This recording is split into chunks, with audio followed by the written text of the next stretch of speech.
আপনারা সবাই অবহিত আছেন যে সাকিবের বোলিং অ্যাকশন নিয়ে, তার বৈধ বোলিং অ্যাকশন নিয়ে যে সমস্যাটায় তিনি আছেন সেটার থেকে উত্তরণের জন্য তিনি পরীক্ষায় অবতীর্ণ হয়েছিলেন, টেস্ট দিয়েছিলেন এবং টেস্টের রেজাল্টটা খুব আনফর্চুনেটলি নেগেটিভ হওয়ার কারণে তিনি এখন ক্রিকেট শুধু একজন ব্যাটসম্যান হিসেবেই খেলতে পারবেন।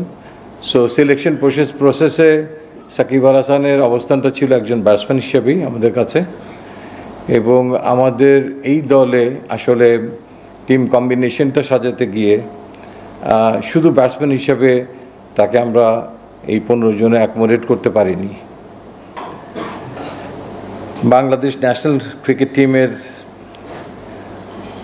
ওডিআই স্কোয়াডটা, যেটা চ্যাম্পিয়ন্স ট্রফি 2025 খেলতে যাবে, সেই দলটার খেলোয়াড়দের নামগুলো আমি ঘোষণা করছি একে একে। MD Najmul Hossain Shanto, captain. তানজিদ হাসান তামিম, সুমাইয়া সরকার,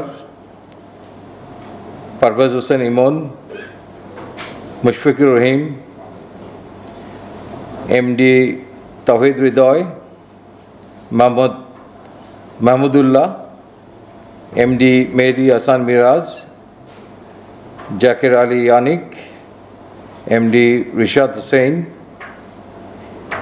নাসুম আহমেদ, এমডি তনজিম হাসান সাকিব, নাহিদ রানা, তাসকিন আহমেদ, মোহাম্মদ মুস্তাফিজুর রহমান।